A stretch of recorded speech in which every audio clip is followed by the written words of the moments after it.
In this video, I'm going to outline my basic thinking for why I believe a car could hypothetically drive itself. We're not going to be comparing Tesla with Waymo or Mobileye, which are other autonomous driving companies. I just want to answer the question from first principles thinking, could a car hypothetically drive itself? This question is important because if FSD is possible, then Tesla stock presents a massive opportunity. So we need to discern whether it's possible to know how much of our portfolio to allocate to Tesla. Now, often the question of full self-driving comes down to whether you are an optimistic or a pessimistic person. And they say that pessimistic people are often the best investors because they never lose money, and not losing money is vital to letting compound interest do its thing over the long run. However, over the last 20 years, pessimistic investors have missed out on opportunities like Amazon, Apple, and, well, Tesla, because pessimists thought they couldn't achieve what those companies did. I think that full self-driving is another phenomenon that is going to leave pessimists in the dust. My first thought when I heard about FSD was, that's crazy. There are too many wacky scenarios that a car wouldn't be able to maneuver. But then one day I was driving to the city and I zoned out for like 20 minutes. I can't remember what I was thinking about, but when I came back to reality and back to the present moment, I was still driving, I was safe, and I was still en route to my destination. For those 20 minutes, my subconscious was in complete control of the car, and my mind was free to roam about my memories and thoughts while I traveled at high speeds. The reason I am able to branch out like this in my mind is because I've been driving for many years now, and I've trained my body and mind to drive long distances without having to think at all. This possibility softened the idea of FSD in my mind because I thought that if I could drive without thinking, then a computer does not need to think to drive either.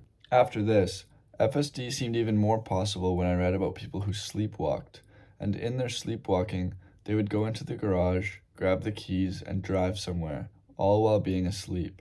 When they wake up, they're somewhere else, perfectly safe, because humans, through many years of driving, have even developed the ability to drive in their sleep. Now, driving is not always thoughtless.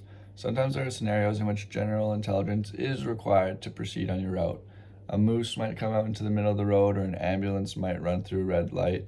And these are all scenarios in which humans come out of their daydream to respond to, and often scenarios in which computers struggle to maneuver. Thus, the reason it has taken Tesla longer than expected or than they anticipated to solve full self-driving is because they didn't expect to have to solve a large portion of general artificial intelligence for FSD to be successful. It needs to be the case that Tesla can maneuver these kinds of edge cases if FSD is going to be widely adopted. For example, think about what you do when you're driving down the road and you see a pedestrian walking towards the road. You see him and then maybe he goes behind a tree, and we can know that he's going to come out the other side of the tree, and so we adjust our speed accordingly.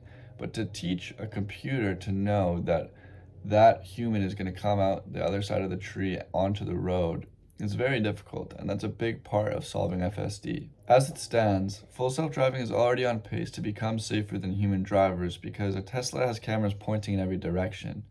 It can start and stop moving much faster than a human can react. This is just one of computers' strengths. Humans get distracted, they are emotional, they drink when they drive, they have strokes, and they get in accidents. Thus, if full self-driving is finally able to solve these edge cases, the ones where general intelligence is required, then FSD will be ready for widespread adoption, and it will save thousands of lives every year. Currently, there are 60,000 FSD beta testers in the United States.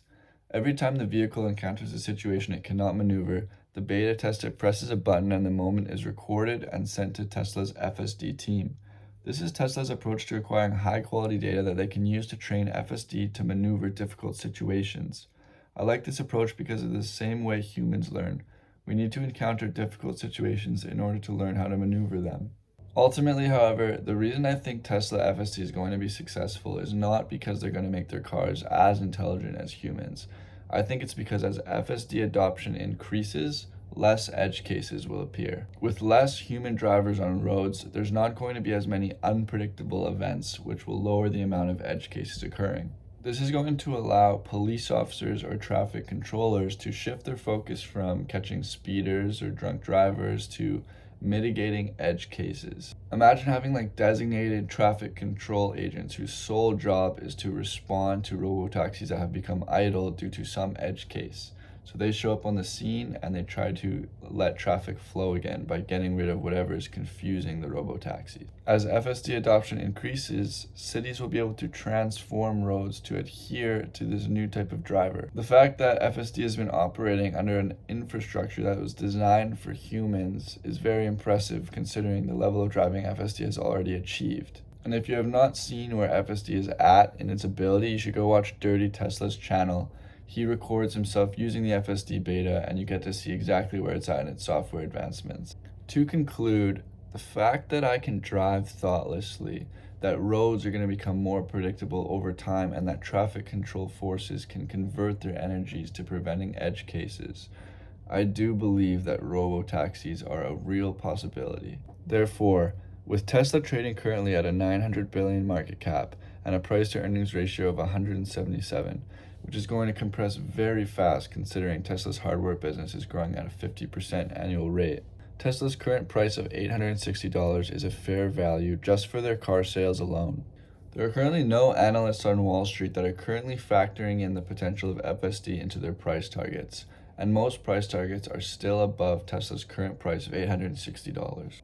Thus, if $860 is a good price to get Tesla right now, and that's only thinking about their car sales business, I can't reason myself to not go all in on the stock, considering that I'm getting free exposure to the potential of FSD that is going to generate trillions and trillions of dollars. It feels foolish not to buy Tesla when you get an extremely robust hardware business with no extra fee for the potential of the software revenues. It's just like, it's like a margin of safety. So this is my thinking in regards to Tesla stock, and it's why I'm all in. I'm trying to find my voice in the Tesla community, and I know there's some really strong creators out there already, like Rob Moore, Dave Lee, and Stephen Mark Ryan. I'm going to start upgrading my equipment and posting exclusively about Tesla, so please let me know in the comments what you think I should focus on and how I can create value in a community that is already quite saturated. I studied English in university and a little bit of philosophy, and so I do like thinking from first principles, and I know Dave Lee does that quite often. I think I'm most similar to him, but just let me know what you guys think. I'd appreciate that, and subscribe for more. It's all coming, so thanks for watching.